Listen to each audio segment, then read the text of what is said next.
أشرقت نفسي بنور من فؤادي حينما رددت يا رب العباد. أعوذ بالله من الشيطان الرجيم. بسم الله الرحمن الرحيم. الحمد لله رب العالمين، والصلاة والسلام على أشرف الأنبياء والمرسلين نبينا محمد صلى الله عليه وسلم وعلى آله وصحبه أجمعين. رب اشرح لي صدري ويسر لي أمري واحلل عقدة من لساني يفقهوا قولي. So last time, if you remember, we spoke about the initial victory at Uhud, and we spoke about a little bit of the background of Uhud. So I'm just going to recap. Rather than just me speaking to you, I will ask you a bunch of questions. So please try to participate and try and answer, because if you just keep listening to me, it's good, alhamdulillah, but it's not going to consolidate the events of Uhud. But if you try to remember the events and try and answer me and participate, that's just it's just a better way of trying to remember and retain what we've learned, inshallah, so that I'm not the only one learning about Uhud, but we are collectively learning about Uhud, inshallah. Okay, so so I'm just going to ask you a few like basic questions, inshallah. So you can answer either in the chat box, or you can just unmute yourselves and answer. Okay, how many people were there approximately on the side of the Muslims, and how many were there on the side of the Quraysh?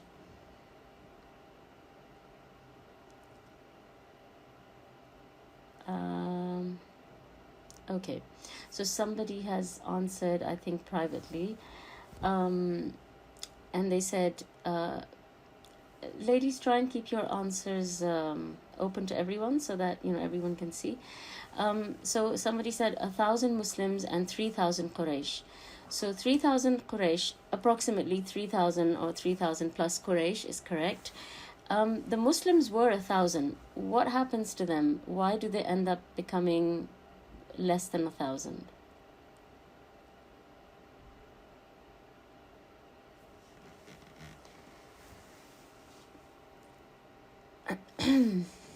So do you remember?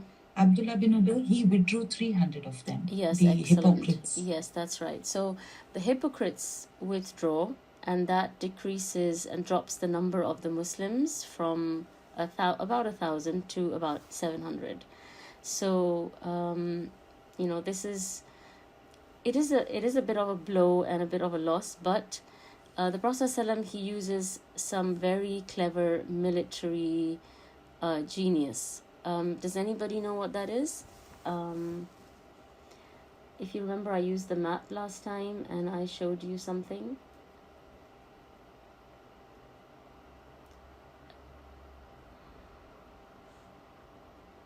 What strategy does he employ during the battle? So there's a few things he does, right? He doesn't he strategically, first of all, selects Uhud to conduct the offensive. They were covered all around by mountains, so it was the enemy would attack from only one side, and they were safeguarded from the surroundings. Yes, right. So they're protected on three sides by the mountain. Let's just let the map. A second. Here we are. Okay, so yeah, I hope everyone can see my screen. Yeah, so this is important it just helps you to understand better exactly what happened. I mean, of course, we can't know exactly what happened, but we have some, we have a better idea if we look at the map rather than if we just try and imagine what happened. So if you follow the cursor, so this is, okay, I just got a message that now you can see. Let me open the chat box so I can see what's going on. Yes, so some people have responded. Okay, so they're surrounded from three sides, this side, and this side, by the mountain. And then there is this hill here where you have the archers. So they're watching this, which is the weakest point in the battlefield. And then the battle is conducted in this area, right? I've forgotten what I asked. Yes, the military genius of the Prophet ﷺ. So this is a very, clever and strategic thing that he does. So they're few in number, and so he just keeps a narrow area where they're actually going to launch the offensive. And so the Quraysh are camped on this side, and there's obviously many more of them, but due to the narrow space, they can't benefit from their numbers. So their numbers are not really adding any advantage to their they're not really at an advantage because of their number. And the Muslims are benefiting from this narrow space because despite their small numbers, they can, inflict enough damage on the enemy by leaving just a small opening to fight through. And of course, because they are so many, they have to thin out to be able to fight in this small, narrow area. So this is the military genius that the Prophet ﷺ employs in this battle, amongst, other things that he also employs. All right. If you remember, the Prophet ﷺ, he...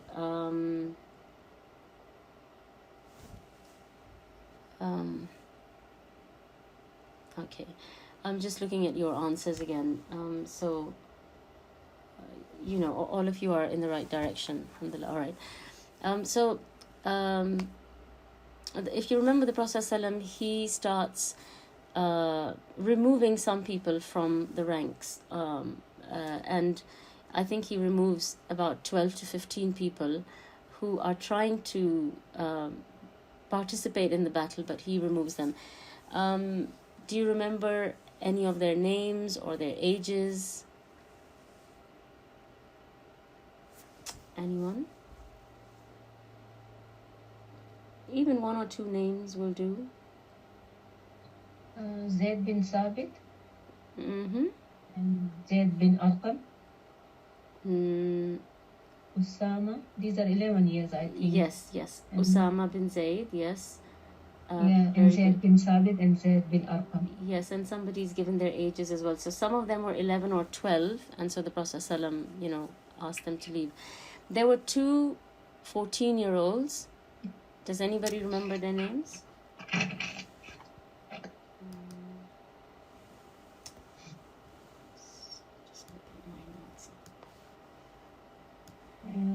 Samra bin Jundub? Yes, very good. Bin Rafi'.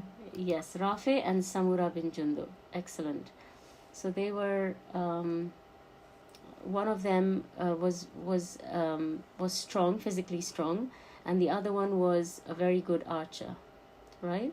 So they said that his skill can be employed at the back of the ranks, and so he's not going to be subjected to being in the front line, but he can still help defend the army. So he was allowed to stay. All right.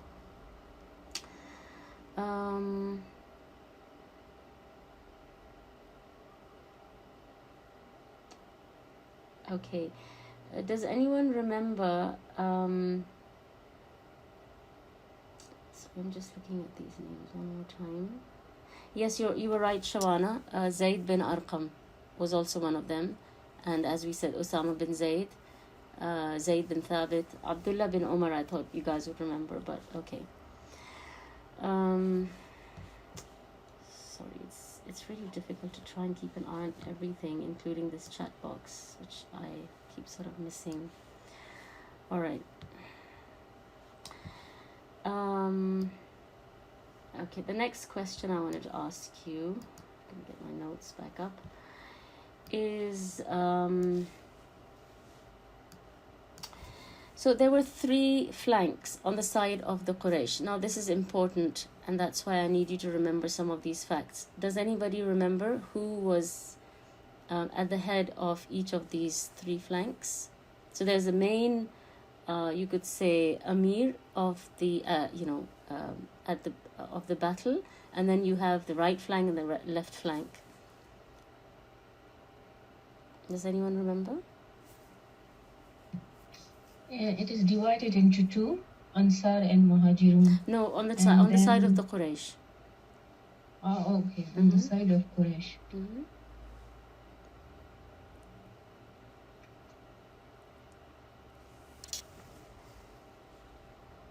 Who was heading the army on the side of the Quraysh? Abu Sufyan. Yes, very good. Very good. Abu Sufyan. And then who was in charge of the left flank and who was in charge of the right flank? And this is going to be extremely important as we move along.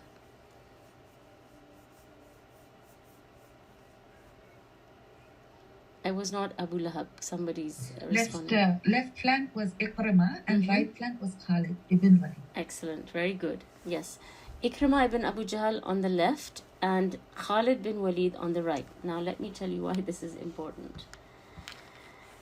Oh my goodness. Trying to maneuver the screen around and keep track of everything.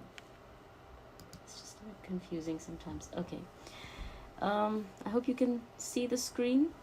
So, as we said, if you can't see my screen, just let me know, yeah, so that I can wait until the screen is visible. But I'm assuming that you can all see. So the Quraysh are camped on this side. If you follow my cursor, chat box. Okay. So the Quraysh are camped on this side of the mountain of Uhud. Okay. And so this is their left flank and this is their right flank, right? And the reason this is important is because Ikrimah is on this side, Khalid bin Walid is on this side, and you can see what else is on this side is this weak opening, right?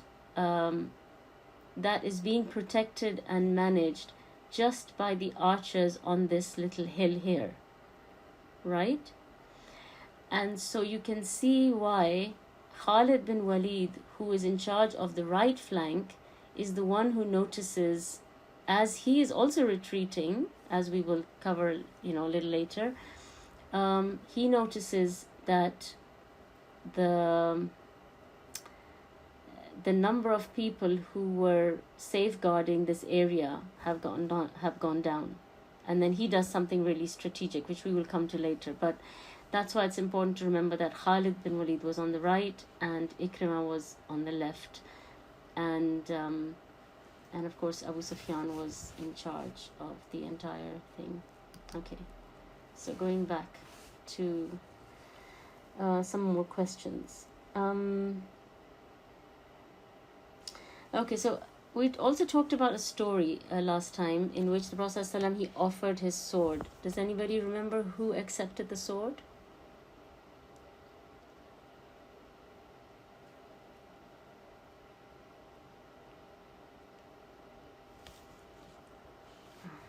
Abu Dujana. Yes, very good. Abu Dujana. And he was known for his extremely amazing skill at fighting in battles in his days of Jahiliyyah as well. And he used to have a red turban that he would wear before going into battle. He was also I think he was known amongst them as the fighting machine, and he used to wear his red turban of death when he would go into fight. And do you remember who was watching him and who wanted to take the sword, but the sword was given instead to Abu Dujana?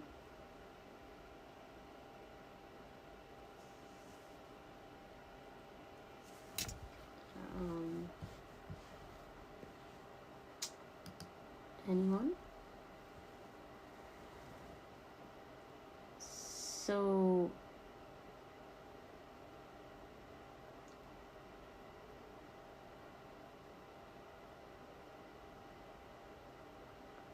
Zubair ibn Alawar. yes, very good. Okay. All right.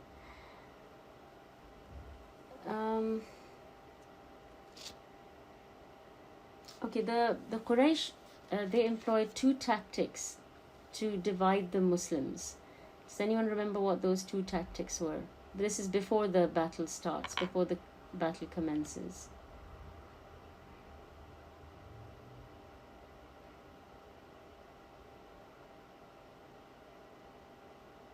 By the way, if you guys didn't catch the name that Rabina just said, it's Zubair ibn Awam. Okay, he was the one who wanted to take the sword because he was related to the Prophet from his aunt's side, and so he just felt that, you know, I'm his relative, and he preferred somebody else over me. But of course, you know, then he follows Abu Dujana around in the battlefield, and he sees how how skillful he is in fighting, and then he realizes that this man is really giving the sword its right. Okay, so what was my next question? Oh yes, yes, very good. So somebody's answered in the chat. So one of the tactics that the Quraysh employ is they try to tell the Ansar, they send a messenger and say, we don't have any problem with you, and we don't want to fight with you. We don't have, you know, any contention with you. You guys can go back home and just leave our relatives, and they are the ones that we want to like fight with, and they are the ones that we have a problem with, right? So that's one thing that they employ. And the second thing, okay, maybe you don't remember the name, but there is somebody called Abu Amir al-Rahib, and then they changed his name to Abu Amir al-Fasiq. And he used to be the leader of the Aus, and the Aus used to respect him and love him. And he thought that even though he did not accept Islam, and when Islam came to Medina, he moves back to Mecca, but he still thinks that his people will have a lot of respect and honor for him. So he says, I will go in and I will speak to them. And he's sure that they will listen to him and they will accept whatever he's saying. And then, you know, when he goes in, of course, they refuse to accept what he's saying. And they, in fact, change his name to Al-Fasiq, and they curse him. And he comes back and he says, you know, some really bad fate has befallen my people, because he's really shocked that they can change so quickly from having so much respect and reverence for him to having, you know, no honor at all. And, you know, and of course they're not going to listen to what he's saying. Okay, why did they refuse to accept what he said? Because he was trying to say to them that let's stay out of this battle, and let the Quraysh just fight with their relatives, with their family, because that's who they have a problem with. Whereas the Ansar are saying, we have a contract with the Prophet ﷺ. We have promised to defend him, and so we're not just going to leave him and just go back because, you know, the Quraysh just want to fight with him. And that was, by the way, just a tactic anyway, right? The Quraysh did not just want to fight with the Prophet ﷺ, because when the Prophet ﷺ moves to Medina and he settles down there and he sets up his state, the Quraysh threaten all the inhabitants of Medina, including the Ansar. So at that time, this is not what the Quraysh said, but now it is in their interest to try and split the army and to reduce the numbers. And so that's why they say, we don't really have a problem with you. Whereas in reality, they have a problem with everyone who's a Muslim, right? They have a problem with Islam. They're not just, it's not just a personal problem with the Prophet ﷺ. They have a problem with Islam. So they're going to have a problem with anyone who's Muslim. Okay. So the first thing the battle commences with is called a Mubaraza. So does anyone remember who the Mubaraza is between?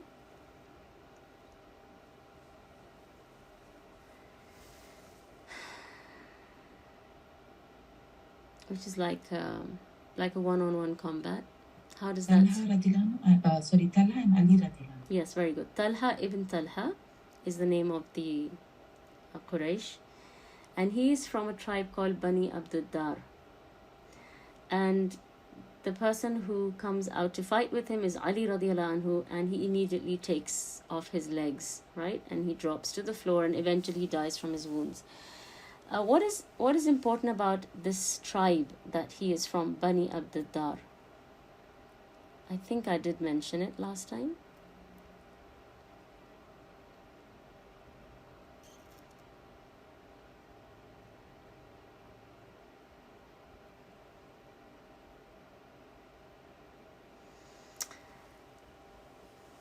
Okay, I'm going to wait and see if you guys can remember who the Bani Abduddar were, because that's very important. They used to carry the banners of yes, very good. Very good. So every tribe had a responsibility.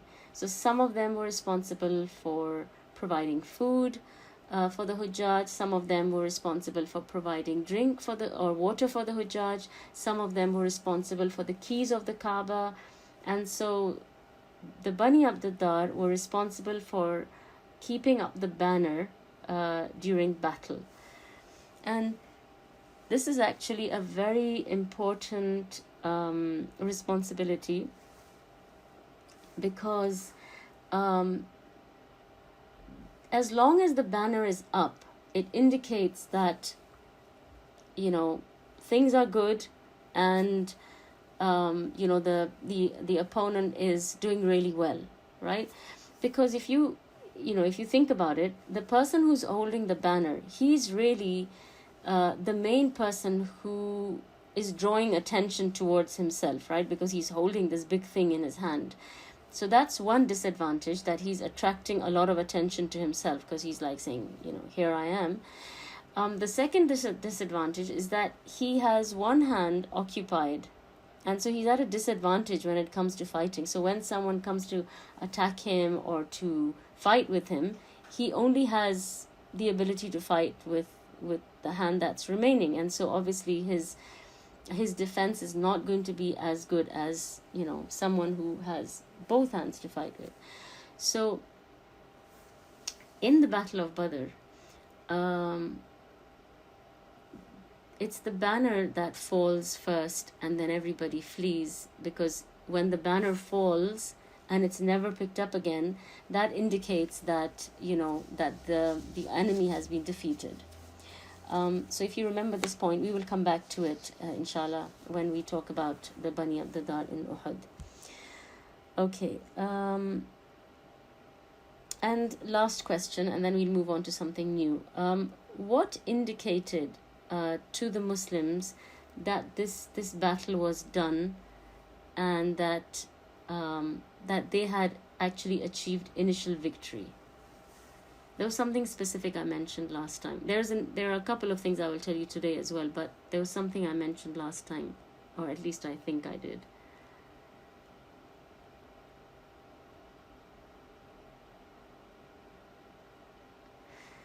So again, you need to like picture what is going on, right? So we have the Quraysh who have like had to thin out because they have to fight in this narrow area, right? And so you can imagine that their ranks are going all the way to the back, okay? And so the Muslims are coming, you know, through that little opening between the mountain and this open area, and they're coming all the way through the ranks of the Quraysh. They saw the legs of the females. Yes, very good. And so these women who are now picking up their dresses and running away, and they said that we could see their anklets and we could see the jewelry on their legs. And the reason they can see it is because now they're not just walking around, but they're picking up their dresses so that they can run and flee the battlefield. And these women obviously are not in the front lines, right? Women, they were right at the back. So you can imagine that if the Muslims can now see women running away, that means they have come all the way through right to the back of the ranks of the Quraysh. And now they can see that if even the women are running, that means it's game over, right? Because now you've come all the way to the inside of the Quraysh ranks, and no one's fighting anymore. They're just running, including the women who are right at the back. Even they're running away now. So you can see that that sort of like indicated that it's finished and that they have won. That's one of the things that indicated it. So going back to what I wanted to do with you today. Sorry.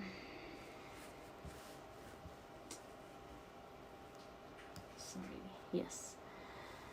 Okay.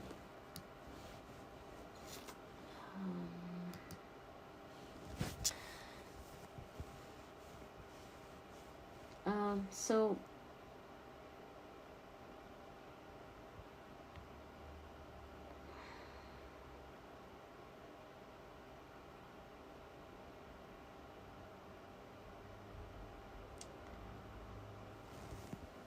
all right, so the Sahaba said, we could see the jewelry the women of Arabia used to put on their feet. And so they are saying that they could see the women now fleeing the battlefield and running away. Now, coming back to the Bani Abd-Dar.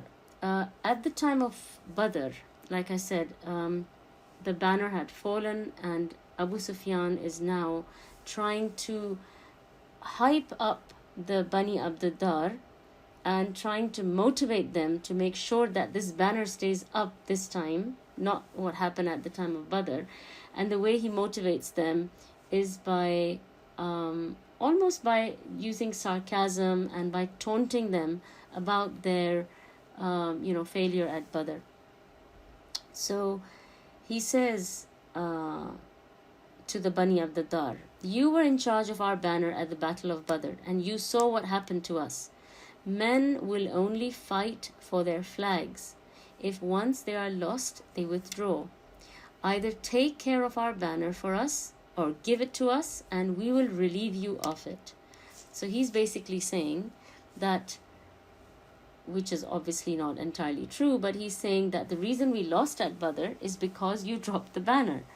And of course, that's not the only reason that they lost at Badr, but this is the way to incite them. This is the way to motivate them and to sort of encourage them to make sure that this time this banner doesn't come down. Because like I said, once the banner comes down and it doesn't go back up, it indicates that the fight is done. And so he's saying to them that, look, if you guys can't do this job properly, right, then that's fine. Just tell us and we'll relieve you of this responsibility and we'll just give it to someone else. So this is, it's almost like an attack on their tribal honor, on their, tribal dignity, because, if something has been given to you as a responsibility, you want to fulfill it. And that is, of course, part of your tribal honor. And so for somebody to say that we're going to strip you of this honor, or we're going to take this, because having these responsibilities was something that they really wanted, something that gave them, more position and status and respect amongst their people. So nobody wanted to lose that. It's just like, when you're, like for example, when you're at school and you get selected to become a prefect, right? This is an honor that has been given to you, even though that honor comes with responsibility, right? Because as a prefect now, you can't mess around. You, in fact, have to catch people who are messing around, right? But if somebody was to say that, okay, since you don't know how to do your job, I'll just take away this prefect responsibility from you. So this is not something you want to give up, because this is giving you, it's giving you a bigger name amongst your colleagues, and it's makes you stand out amongst them. So the tribes who were given responsibilities, they had this honor and this status and they didn't want to lose it. So this is something that he's almost like attacking to encourage them. Of course, it's not a very pleasant way to encourage someone, but this is his way to encourage people. And this is what he did even at the time of Badr, right? If you remember, he encouraged people by taunting them, by saying to them that, oh, why don't you just burn bukhur like the women and just stay here and we'll go and fight. And he would say things like this to incite them. That was Abu Jahl, but even Abu Sufyan, he has this way of encouraging people. So the Banu Abd-Dar, they are determined this time that we're not going to let this banner fall. And so they lose, some people say about 7 of their men, and some people say 10 of their men. So one after the other, every time somebody from this tribe who's holding the banner is, taken out, someone else comes and takes his place. The first person who's taken out is Talha ibn Abi Talha, who is, whose legs are cut off during the Mubaraza. So he's from Bani Abdiddar. And then you have another 7 to 10 of them who also, lose their life. So they're holding the banner, and every time it falls, another person from the same tribe comes and holds up the banner. And this carries on until 10 of them are all wiped out, or 7 of them are wiped out, and then the flag falls. And of course, like I said, once the flag falls, the fight is over. It means the other side has lost the war, and people start fleeing, basically.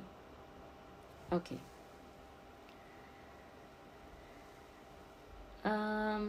In the end, there was a slave that they had, an Abyssinian slave.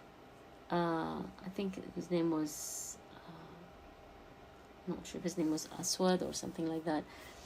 He took hold of the banner, and he was holding this banner, and his arms were cut off. And when his arms were cut off, he used his forearms to try and hold the banner. And he kept trying to hug it and hold it. And he was saying, "Have I done my part? Have I done my part?" And eventually, of course, he's not able to keep it up either. And he falls, and the banner falls. And that's when the Quraysh start leaving the battleground. So this is the initial defeat.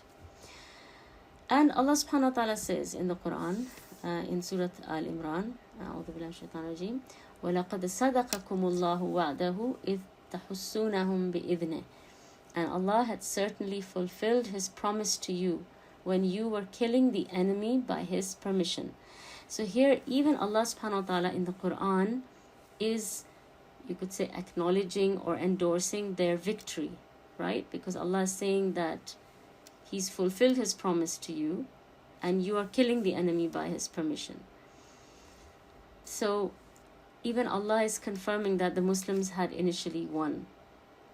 But now we see how the tides are turning, and this is what I actually wanted to spend some time talking about today, which is the defeat. But the defeat is going to take some time to talk about, so we might spend like a couple of lessons talking about that. So as we said, so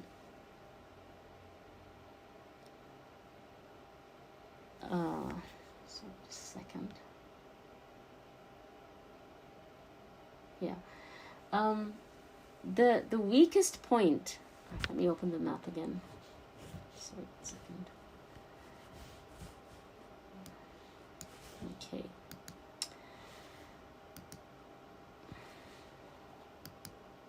All right. So the weakest point in the battle, as we said, is this area, right? And this area is being guarded by the archers on this hill.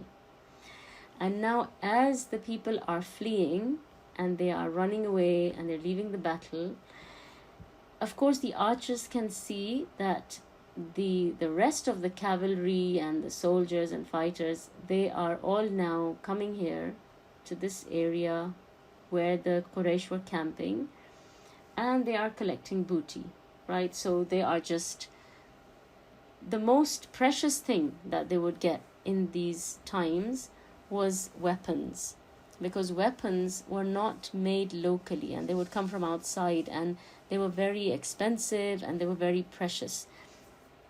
And so they're collecting weapons, of course animals, cattle, camels, things like that. They're very precious and very expensive. Tents, all of these kind of things are just like obviously being left behind, and the Quraysh have run off. So now the Muslims are coming and trying to gather all of this. So the the archers who are standing here can see that happening. And it's been a good,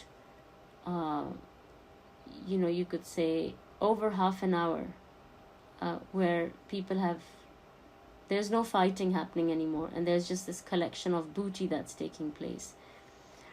And so the archers think that the battle is over, and some of them, of course, it's a huge temptation that, at that time the ruling of the distribution of booty was not clear, and so they thought that everyone is just going to get what they take, whereas that was not correct. This booty would actually, it didn't matter who picked up what, but it would be collected and then distributed, evenly and properly as it's supposed to be distributed. But they didn't know that at that time, and so some of them, you could say, defect, and they leave their posts even though they were told not to, and even though the person who's in charge tells them that, do you not remember the instructions of the Prophet ﷺ? He said not to leave, even if we saw their bodies being eaten by vultures or by birds. We're supposed to stay here until we get the order to leave and to move from here. But they use their own ijtihad, and of course there is this strong pull and this strong desire for things, for wealth, that pulls them away from the obedience of Prophet ﷺ and from their posts, and they also come down and start accumulating booty. So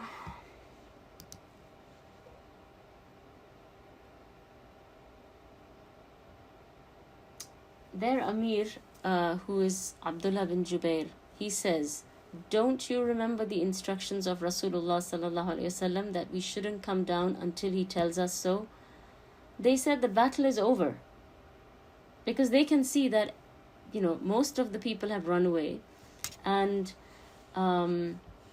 there is that most of the people run away, and they can see that a lot of the army now is just collecting wealth and booty. And like I said, they didn't know that there is going to be like a formal distribution of this. They're thinking that whoever gets whatever, this is theirs, and we're stuck here, we're standing here, and we're losing out.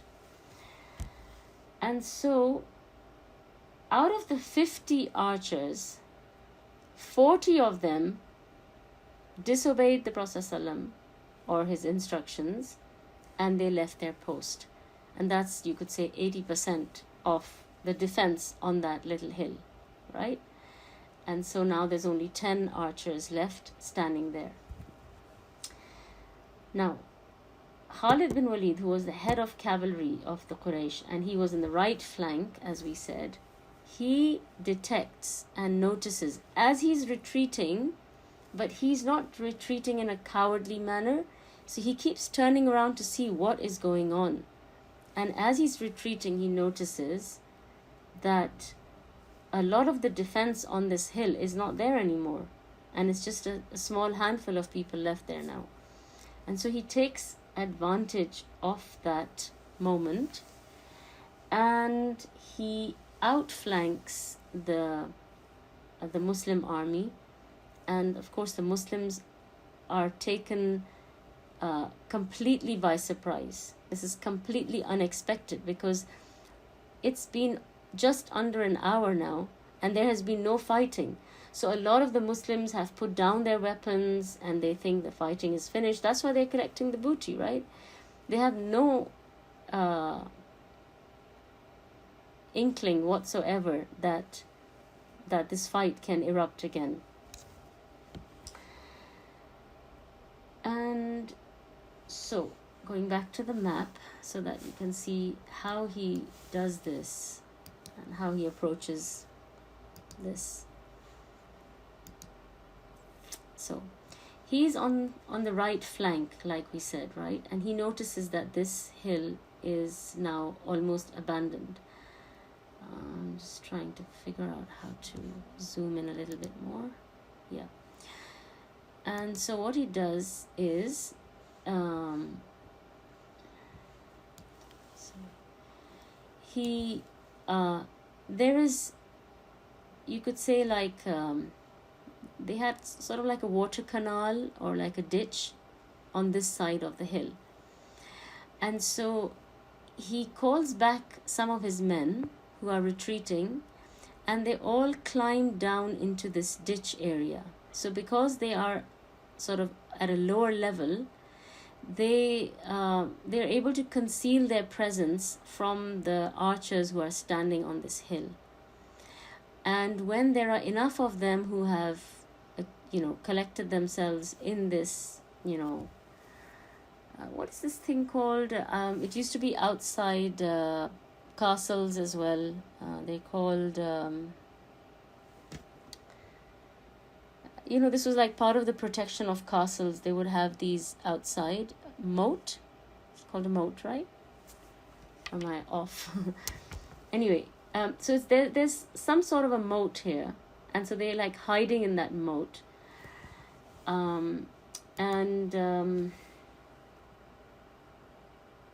Yeah, it is a moat. Yeah, so there is this.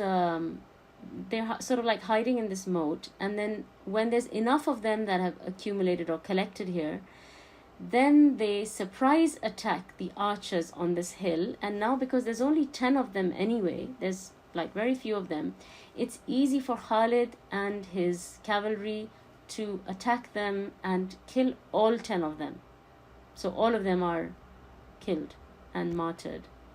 And once he has got rid of everybody here, what has happened is what the Prophet ﷺ feared or was concerned about the most, and that is that this entire area is now open game and it is completely unprotected.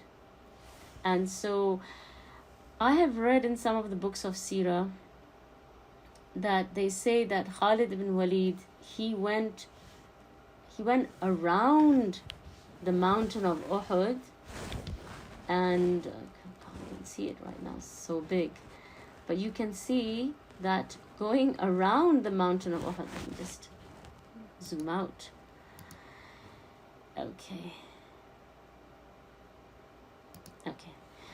going around the mountain of Uhud, like he's over here, right? So for him now to go around this way and come all the way back here, I don't know, I think it would have taken him like half a day or a full day.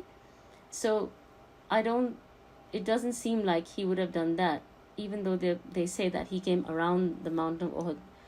Allah Alam, maybe they mean something else, but it makes more sense that once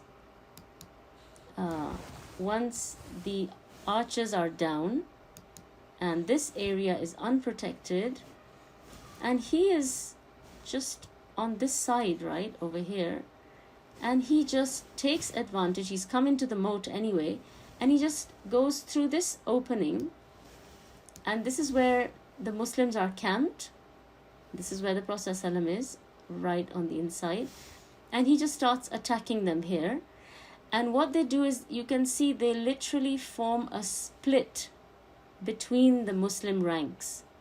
So if there is, cavalry here this way, some of them are fighting in this direction, and some of them are fighting those who are collecting the booty in this direction. So they've literally, you could say, like split the Muslim ranks, and they're being fought on this side and they're being fought on this side. And then Ikrimah ibn Abu Jahl as well, collects his men, calls them back, and there is chaos in the ranks of the Muslims, because they're obviously not expecting to be attacked when they have sort of put their weapons down and they think that the battle is over, and they're just relaxing now and just, as I said, they're collecting booty.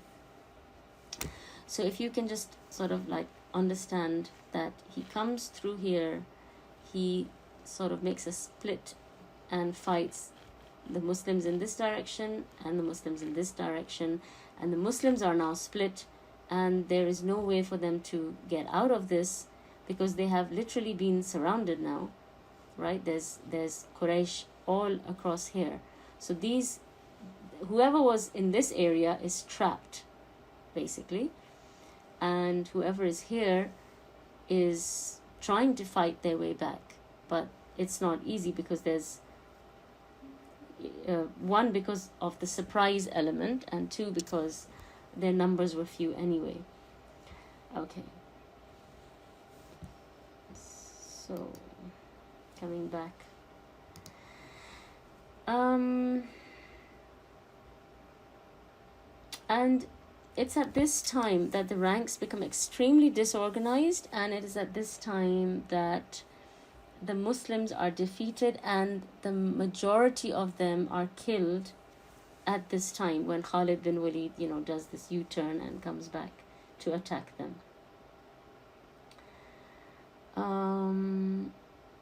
Okay, I'm just going to read an ayah and we will stop there, inshallah.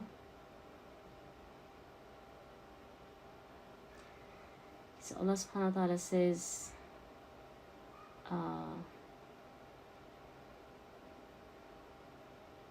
it's also Surah Al-Imran, وَلَقَدْ صَدَقَكُمُ اللَّهُ وَعْدَهُ إِذْ تَحُسُّونَهُمْ بِإِذْنِهِ حتى إذا فشلتم وتنازعتم في الأمر وعصيتم من بعد ما أراكم ما تحبون منكم من يريد الدنيا ومنكم من يريد الآخرة ثم صرفكم عنهم ليبتليكم ولقد عفا عنكم والله ذو فضل على المؤمنين. Abdullah bin Masud, he said that I did not know that there were some of us who loved the dunya more than our akhirah until this ayah was revealed.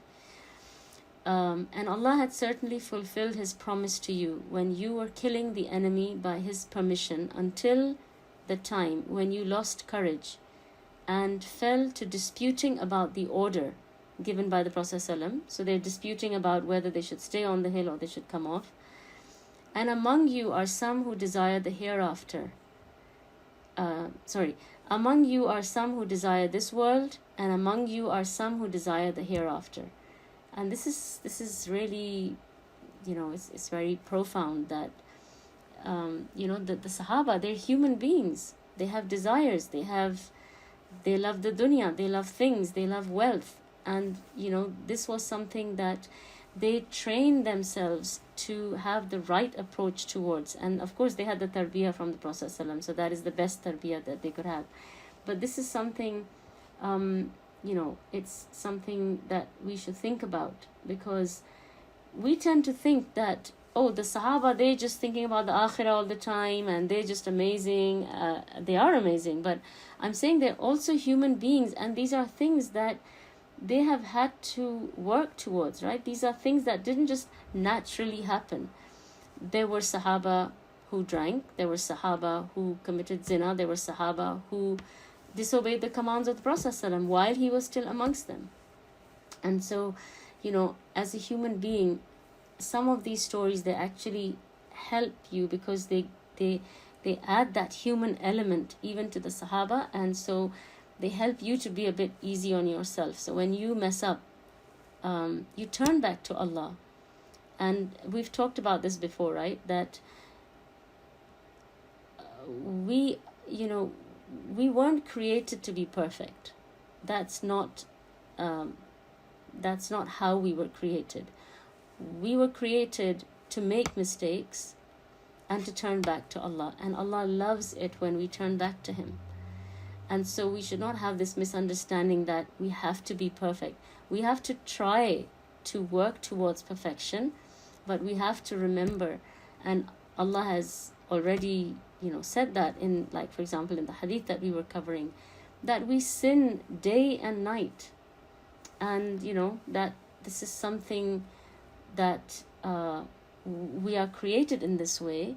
And if we didn't sin and we didn't make mistakes, then Allah would remove us and He would make a creation who would make mistakes and turn back to Allah, because Allah loves it when we turn back to Him. And so Allah says here, among you are some who desire this world, and among you are some who desire the hereafter.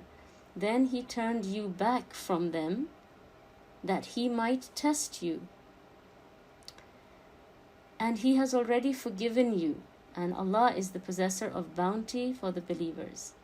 And this is, Allah subhanahu wa ta'ala's graciousness and his kindness and his mercy, that in the same ayah where Allah subhanahu wa ta'ala is informing us of their weakness and the cause, one of the causes of this, defeat, which is the disobedience of the Prophet ﷺ, or disobedience to the Prophet ﷺ, and the love of dunya. But in the same place, he's saying, I have forgiven you, right? Allah is saying he has already forgiven you. And this is Allah's, graciousness and his kindness and his compassion towards his slaves. And so, again, there's so many lessons for us to learn from this, that although we might make one mistake, but we also obey Allah subhanahu wa ta'ala in maybe 5 or 6 or 7 ways. And so as long as our good deeds are outweighing our sins, and our obedience outweighs our disobedience, then inshallah we have a lot of hope, and we hope for compassion from Allah subhanahu wa ta'ala, and we have a lot of hope that Allah subhanahu wa ta'ala will be merciful towards us, and he will overlook our mistakes and our sins. And as I said to you, Abdullah bin Mas'ud, who is as you know, he is known to be one of the best people in the interpretation of the Quran, and he said that I did not know that there were people amongst us who loved the dunya more than the akhirah. And also you see here that Allah subhanahu wa ta'ala tested the believers by giving them victory at Badr. So when something good happens, it is a test, and then he tested them by giving them defeat in Uhud. And so it's just like, the problem with us is when something good happens to us, we just think, oh, that's it, we're made, we've got whatever we needed, and now we don't need to do anything else. And it's not like that, right? So when something good happens, that is a test, and it has its own layers or dimensions. And then when something bad happens to us, then that is a test, and that's more obvious because it's a difficulty. And so you think that you need to turn to Allah. But even when the good thing happens to you, you need to turn to Allah, you need to thank him, you need to be more obedient towards him, and you need to show your gratitude by doing more good and doing as much as you can for the sake of Allah subhanahu wa ta'ala. Ibn Ishaq, he said, the Muslim ranks broke, the enemy gained advantage over them. It was a day of trial and testing in which Allah honored some with martyrdom. Finally, the enemy broke through to Rasulullah sallallahu alaihi wasallam. He was hit with a rock, causing him to fall on his side. His front teeth broke. His face was injured and splitting his lips.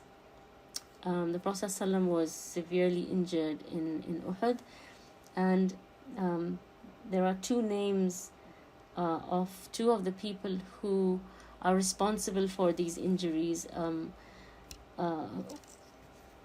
One was, we will mention these names next time, but one of them threw a rock at the Prophet ﷺ that broke his tooth. And one of them, he hit his lip and his lower. He caused the injury to his lip and his teeth, which broke. And then there was another a man from the Quraysh who threw a stone at his cheek, which injured him, and we'll talk about that next time, inshallah. When the Prophet ﷺ is injured, he retreats to a crevice in Uhud. I'll just show that to you, and then we'll end, inshallah, with that. So you can see this this little crevice here. I hope you can see my screen. But this thin little crevice is where the Prophet ﷺ retreats into after he's injured. And I just want to show you also, 1 second, here you see this part of the mountain. This is where that crevice is, and we'll talk about this next time inshallah in a bit more detail.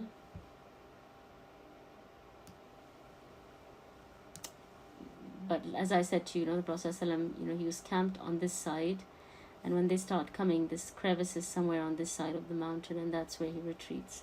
So with this, inshallah, we'll stop now, and then we'll talk a little bit more about, we'll go into a few more details about what happens when the battle turns, and now they're being attacked, and all the losses that take place. This is actually, it's very difficult to prepare this and to, to read about the injuries and the defeat of the Muslims. But this is something that has been preserved, and it is something that we need to learn about. So even though it is painful and it is difficult, but we still need to go through it. But it's good if some of you can at least try and take some notes and try and remember this. But I will quiz you briefly again next time, because if I quiz you for too long, then we lose out on time to cover new ground, and we need to do that. So with that, inshallah, we will end now, inshallah. Subhanakallahumma wa bihamdik, ashhadu an la ilaha illa anta, astaghfiruka wa atubu ilayk. If there's any questions, I'll take them. Otherwise, Jazakallahu Khair for attending, for making time for this, and I hope Allah subhanahu wa ta'ala I pray Allah subhanahu wa ta'ala blesses your time and your families, and adds this to your mizan of hasanat, and makes this a source of forgiveness for all of us, inshallah. So barakallahu feekum, and it's very nice to see all of you here every time, mashallah. We continue next week, inshallah. And I'm happy there are no questions, so I hope everything is clear. Do you think the maps are helping, or if you've sort of grasped it, should we just leave the maps and just talk about this? Or okay, they are useful, yeah. I feel that as well. I feel it helps to visualize what happened and how it happened, and it just adds another dimension, I guess.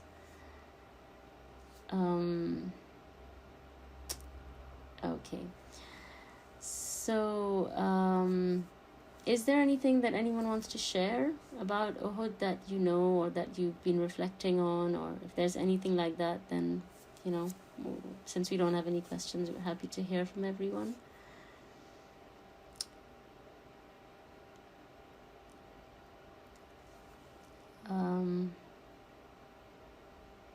And of course, you guys are welcome to do your own research as well on Uhud, because Uhud is, one of the, major sort of decisive battles, and, you're welcome to study it from other sources, and, you can share something with us, inshallah. We can all learn together.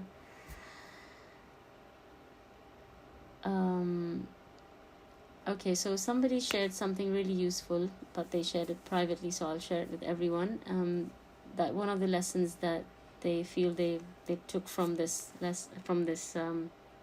discussion today is to never become overconfident in any matter, and I think that's a very profound reflection, because this is something that we're all prone to, right? Especially when you're so close to the end, you just think, okay, that's it, I'm there, it's done. But it's never done until it's actually done, right? So it's always good to keep your head down and keep going and keep trying and keep making dua and keep asking for Allah's help until you actually achieve what you are trying to achieve, and not become overconfident and, you know, let down your guard. So that's a very useful observation. Jazakallah khair for sharing that with everyone.